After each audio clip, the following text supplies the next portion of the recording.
Welcome to Pajamas and Wrenches, the podcast where we share warm fuzzies for your creative well and cool tools for your creative challenges. I'm PJ Gardner Schweitzer, author of the Horace and Bunwinkle series and The Great Zudini from HarperCollins, and this is my good friend. I'm Sarah Allen. I'm the author of two contemporary middle grade, What Stars Are Made Of and Breathing Underwater, and two spooky middle grade, The Nightmare House and Monster Tree. Sarah, today I think you're starting us off with inspiration, correct? I am, and it is a very Sarah Brand inspiration. Oh, I'm in. Meaning my favorite flavor of creative content is a big whole layer of silliness wrapped around the tenderest, sweetest heart. Mm-hmm. So my inspiration is a cartoon on Disney Plus that was it's about a decade old now. It's called Wander Over Yonder. And I think it is criminally underrated. I don't have kids, but if I did, I would be like making them watch it. I love it so much. And what has been inspiring me about it is the character types in it. Mm-hmm. So Wander is the main character. It's set in kind of a space exploration, but not it's they're all kind of like weird, silly space creatures. So Wander is the main character, and he is voiced. I can't remember the actor's name, but he voices Fix-It Felix as well. Okay, yeah, I know who you're talking about. Yes. Mm-hmm. I think Jack, something. Anyway, Yeah. so even that off the bat gives you a sense of his character. Mm-hmm. That he is like the ultimate perky, his entire goal in life, like the entire premise of the show is that he and his friend go around the universe helping people. Mm-hmm.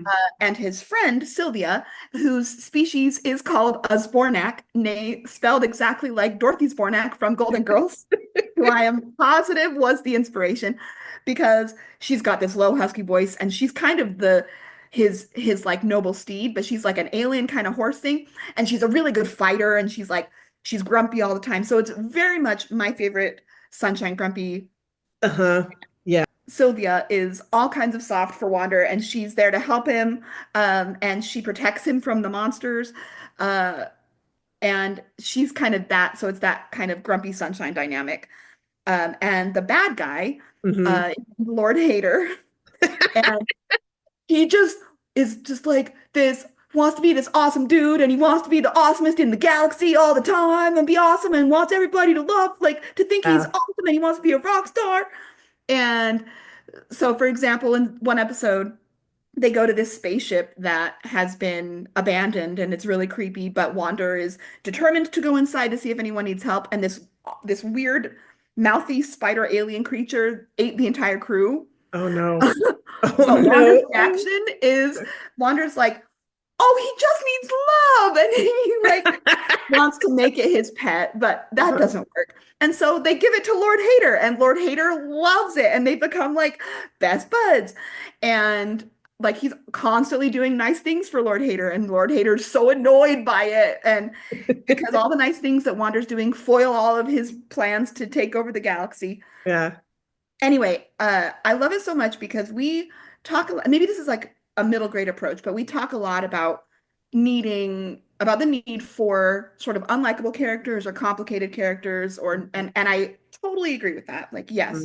Mm-hmm. But I also don't want that to come at the sacrifice of like the cinnamon roll, pure-hearted, Yeah. golden, like just these golden characters. And later on in later seasons, Wander is always the one that's like keeping things going, like we can do this. And so in like the second season, when he things actually get to him and he's Mm-hmm. like feels defeated, it like means it's so heartbreaking, Mm-hmm. right? Like Mm-hmm. like okay, things are really bad. And then of course the Zbornak has to be the one to like pick him back. Anyway, Yeah. so That's awesome. I think those kind of characters can be as nuanced and as complex and have as much depth Mm-hmm. as the sort of unlikable, more edgy uh type of characters. I think it's all about so like because as we're talking about it, I'm thinking it's about character arc, right? So if because I love Grumpy Sunshine too. I Yeah. adore the Odd Couple pairing, period. Yes. Like, right, I am a huge fan. In fact, I think there's almost always an odd couple pairing in every single one of my books because I love it so much. Um, but I think when you have someone who starts off super positive, in order for us to stay with them, first of all, you do have to have the balance. I think you almost have to have grumpy Hmm. to the Hmm. sunshine, right? In order for Yes. sunshine to be not ridiculous. I mean, Right. Right. or because if they're both ridiculous, it's one thing, right? Yeah. There are entire episodes in this show, like you Yeah. definitely need both because like there are entire episodes of the show where they're trying to escape Lord Hader's minions on this planet and they can just leave. And Sylvia, the Zvornak, is like, come on, let's go. Yeah. But she cannot get Wander away because he keeps seeing like little ants fighting over a peanut and he has to go help them and like stop the ant war. Or this like balloon bubble creature is about to step on a nail Right. and like he has to go. So he keeps trying to like he keeps putting them at risk because he's doing nice things. And it then the hilarity ensues because Sylvia's like, come on, we gotta go. Anyway, yeah, I I agree. think that so I think this is interesting because I think sunshine characters kind of fall into the same category that quiet characters do, where it's hard to write them in a way where people invest. And I think some of that is that it doesn't feel, I think it's hard with sunshine characters for them to feel layered, right? Mhm, mhm. But that it helps if they're sort of kooky. Like if they Yeah. have like little foibles and stuff like this too. I think I'm thinking of Leslie Knope and Ron Swanson Yes. from Yes. Parks and Rec, right? But Leslie's super positive, but Leslie isn't always positive. Like she Mhm. acknowledges when things are hard. Mhm. Or and then she also has the binders, which anytime I use a binder, I'm like, oh, I got my Leslie Knope. But you know what I mean? Like I think when we see that dynamic done well, which is why it's your inspiration this week. It's really delightful. Like that's a delightful scenario. It's a delightful dynamic. I was actually going to one of my favorite conferences in is called Storymakers and it's in Utah and I one of the classes I pitched other classes got picked and this one didn't but I was going to teach a class called Sunshine Characters and How to Hurt Them. I think I remember And mentioning that. I know. And I actually had a friend several years ago. She's another writer, Cindy Baldwin. If she's another Mhm. middle grade writer, you should check out her books. She's a good friend.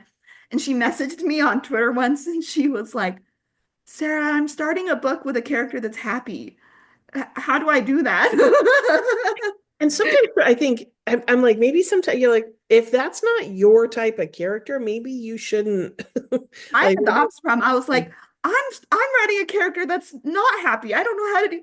And we just, because you with a sunshine character, that doesn't mean they don't have goals, and that yeah, doesn't mean that you can't take away the things that make them happy. yeah, And their goal is to it's if the status quo is happy and good, then you earthquake the status quo, and then yeah, they have to build it back, which yeah, is exactly kind of the long term what happens in Wander Over Yonder. yeah, And you need and the sunshine character learns to need other people yeah, because they're so used to being the sunshine for other people yeah, that they have to learn that sometimes like they can let the other people help them yeah. feel that sunshine again.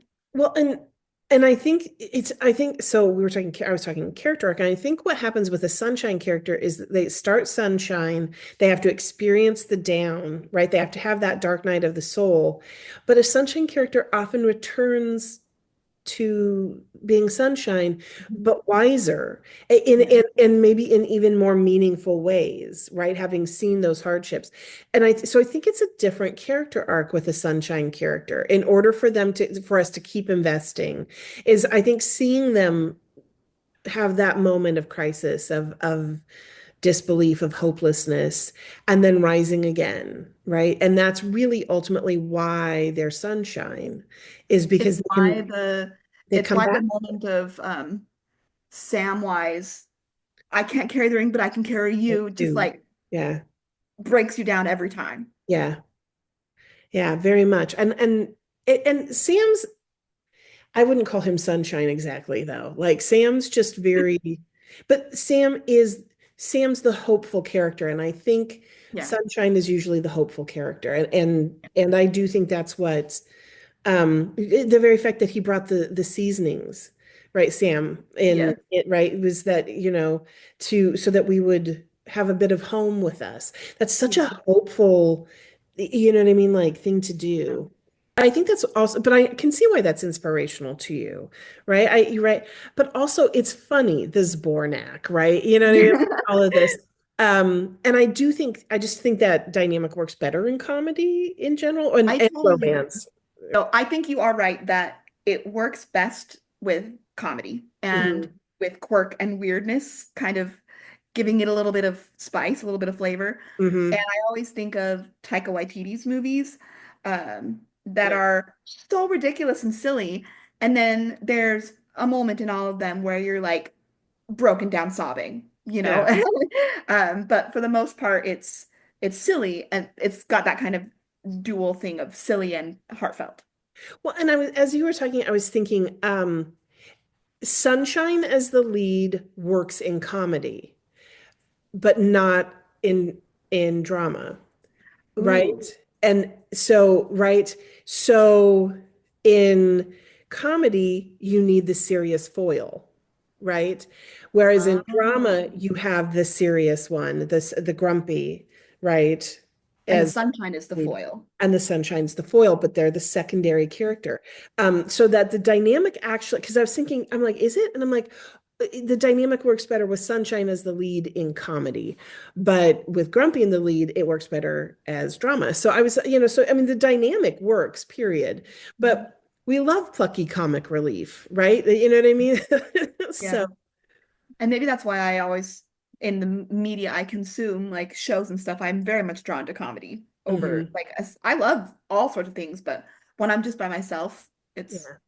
comedy. Yeah. It's like, but I also just think like, what do you rewatch? I'm like, who's Yeah. really rewatching like Braveheart or you know what I mean, like Goodfellas? Well, I mean, I know who's rewatching Goodfellas. It's like dudes from my generation who are like, anyway, but you know what I mean? Like some of those are just not, those aren't, those aren't stories you would necessarily want to Yeah. constantly. Now I'm gonna be like brainstorming in my head everything. I'm like, now I want to find a drama with a sunshine main character because I think you're right. Like I can't think of any off the top of my head. Uh, I think when Sunshine's the main character, it almost always is comedy because it works Yeah. like because Yeah. it's believable. In drama it doesn't, and I actually almost think it makes it comedy if Sunshine is in these dark situations, like Bill Murray, what was that, the man who knew too little. Yes. You ever see that one? Right.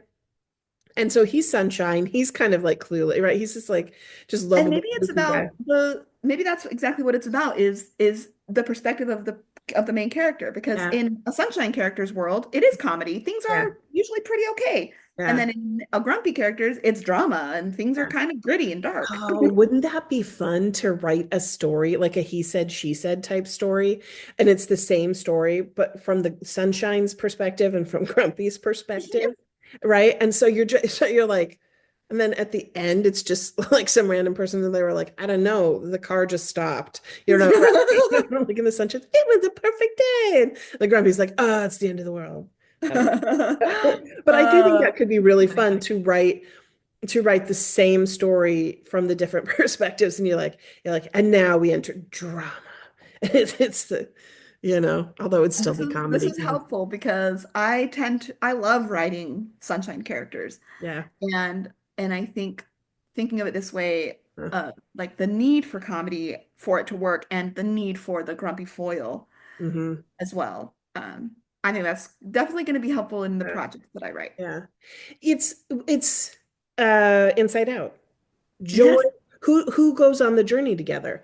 Joy and sadness, right? it's Yeah. it's the same dynamic. It's that opposite who provides perspective, right? And they're both necessary, right? That to tell the whole story you need both of them. So yeah. And that movie changed. Like that movie like blew my mind more than anything I've ever seen, I think. Pun I intended. Yeah, well, I mean, we talked about this. Have we talked about it in the podcast? I know we've talked about it privately. Yeah, maybe we'll do a whole inside out episode. There's a lot to delve into with it. Yeah, All yeah. these things. We're like, we're going to dive into it. And then we're like, and then we're going to have guests. We have a lot of plans. Yeah. Okay. So probably we should move on Let's to, pivot to our our challenge. challenges. Yes, yes. You have Um, our challenge for this and it's so basic, but it's so real. It is the weather. It is cold, the man. gray, rainy season. Now, I live in Southern California. It's usually sunny here. We're in a drought. It's usually sunny here. And it's been gray and rainy, and I'm on deadline, and it is so hard to work. My brain sees the gray clouds and the rain, and it's like soup, soup, blankie. And I'm like, yes, we will just curl up with the blankie and soup. And then and then like this screaming voice comes in, work. Um, I really, and I don't think I'm too affected by seasonal, that's a Seasonal affective disorder or something something. like that, right? But obviously I am, because it really does change not only my perspective, and I do love the rain and I'm grateful for it, but it does make it very hard to be productive and to work. And so I have a ton of sympathy for people who are living in cold, gray places for half the year, like with the seasons. And really honestly, I was like, do you have any advice, PJ, on how to fix it? And I was like, well, and I'm sure sun lamps help, but a lot of it I think is like, I mean, it's not even hard to get out. I can't imagine if where it's snowing and it's really difficult. Um, I don't really have any great advice. I mean, usually I try to get out of the house when I get kind of, because it's, But and when then you I'm can't. like, yeah, then I can't just curl up with a blanket. Mhm. Also, the deadline is close enough now that I'm in that terror stage where you're like, "Ah, I gotta work all the time. Yeah. So, And I think because what you're working on is comedy, is yeah. silly. And I think that also is probably part of it, that it's hard to get into that space when Yeah. it's gray and rainy outside. It it is. Well, actually, I'll be honest, my brain just really doesn't even ever get to the the writing. It's just literally like it's like really, really what we need is a hot soup or beverage and something silly on the TV, and we're just gonna cuddle up with the dogs and the cat and Have you relax. tried leaning into that and writing by hand? So like getting your soup and your blanket on the couch with the dogs, And and then writing by even if hand. it's just like a page or a Yeah. paragraph, like would that be helpful? And I think I should. I think I honestly, if I don't turn the TV on and I've got either my laptop or a notebook or both next to me, I think I could do it.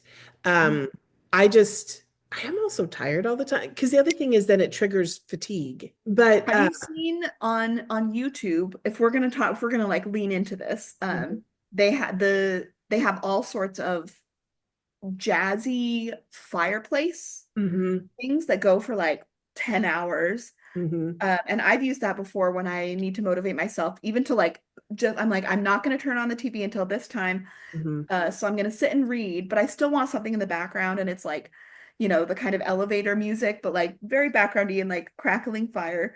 That might, because I love having the TV on like that. Yeah. It's comforting, so that might help as well. Actually too, so talking about music, like though, like stuff that helps. So the Bridgerton, this is weird, like the Bridgerton music where it's pop song, instrumental pop songs, I actually find that that works better for me. Like I really like having that on in the background. I tend to write slower if I've got songs with words Right. going. I mean, I can work, but it's slower. So I'll put on classical music. Well, honestly, classical music doesn't have the same effect. So I will find that if I put on the Bridgerton, like there's a YouTube video where it's just got a bunch of the songs like strung together. And if I put that on, I actually like all of a sudden I'll look up and I'm like, man, it's been an hour. And I don't know why that somehow is more productive than like a piece of classical music, but I honestly think the answer is to get this done and then just enjoy the cold gray weather. That's what I think. There you go. Yep. Sorry. Sometimes it's like in a I'm going to use a sports metaphor, um, in like a basketball game or any kind, I guess any kind of sports ball game when you're running down the clock, where it's Yeah. like, okay, the way through is to just wear down the minutes Yeah. and then Yeah. come on the other side. And it really is. I mean, it really is. And also, so actually, we've got a couple of rainy days coming up, apparently, in the forecast. And I was like, I was like, what are you going to do? And then you were like, well, just gather everything together and sit on the couch. And I was like, that's probably then what I'm going to do, you know? Um, because yeah, I mean, like sometimes, or it's the reward. I'm like, you're going to take the day off and you're going to know that you're going to pick up again tomorrow, but it's gray and rainy, and you get to enjoy just being a lump for the day, you know? I think Yeah, sometimes yeah. it's that idea, actually, this sort of segues into my words of wisdom, but I think we usually do those last. But it's giving yourself permission. Do you know what I mean? Like I think you often move faster when you allow yourself to be a whole human being, right? Yeah, Like yeah. we're not machines. So like Let's so, go into the words of wisdom. We can switch it up. oh, okay. All right. Yeah, Well, if so it's it funny. segues in. So the words of wisdom, it come from it's this really beautiful oracle deck called Ooh. Sufi Wisdom, right? And so divine guidance through the hearts of the great sages. And the cards are beautifully illustrated. Rasuli, I think, is the name of the artist and the one who did the words. But I read this yesterday and it just really, really stuck with me. It's a poem by Rumi. Um, so the title of the card itself is Time to Play, Make Time to Dance and Play. And then this is the poem from Rumi. Dance when you're broken open. Dance if you've torn the bandage off. Dance in the middle of the fighting. Dance in your blood. Dance when you're perfectly free. And it it really struck me how the only time I give myself permission to do things that are joyful is when I think I've earned them. Mm. Right. And I'm like, that's not how it, right. So often, like, and it was like dance in your blood, right? I read that and I was like, we're waiting for the perfect moment to Yeah. dance. We're waiting for the perfect moment to have joy. And I'm like, they don't exist. Or if they do, they're so rare. So then you never get to dance. You never get to have joy if it's always contingent on you having worked enough Mhm. or having earned it, right? And it really just stuck with me. And so and he's talking about dance, but I was thinking of curl up on the couch and eat soup and watch something and Yeah. put your blankie on and just enjoy being a human being, like that's a right too. Or that's a privilege. I don't know how to phrase it, but you know what I mean. Yeah. Yeah. I So, love that. so that was That's beautiful. my words of wisdom. And like I said, it just sort of Yeah. Yeah. segued. Yeah. So yeah, so I can go right into our resource. It's a pretty hefty one today. It's a newsletter called Craft with Cat. And it was kind of funny because uh, I discovered this newsletter on Substack, and it is one of the best craft newsletters I've ever read by and I read through it and I was like, wait a minute, I know this girl. So her name is Kat Lewis, and I did half of an MFA program Hmm. at the University of South Florida, and she was in the program with me. So she finished it. But we did our MFAs there, and she now she has a contract and a book coming out. But some people I think have the natural gift for explaining writing concepts and Hmm. Hmm. techniques and things, and I don't. She definitely really does. She really delves deep into sort of the lessons that she taught as a graduate student, taught to Hmm. her creative writing students. So if you are someone who really wants to delve into these creative writing tools, and she talks about plot and character arcs, and but in like really nitty-gritty, very practical, useful ways, and from kind of an MFA perspective. So if you kind of want to get a sneak peek at MFA graduate level type delving into writing concepts. It's a really good newsletter, and I'll link it in the notes. Her name's Kat Lewis, and the newsletter is called Craft with Kat.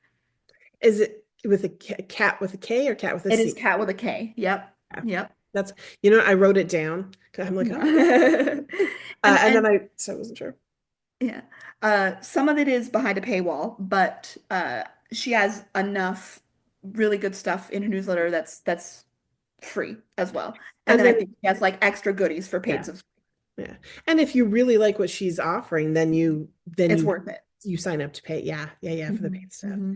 Um, I do appreciate when someone's good at explaining craft. I do a lot of stuff sort of instinctively, intuitively. So I'm really bad. They're like, "How do you do that?" And I'm like, "Yeah, that's not." Yeah. I'm Same. like, you just like, I'm Yeah. not even sure how I did that. Yeah. So I Yeah. love when people are good at it, and I love when people love to study it.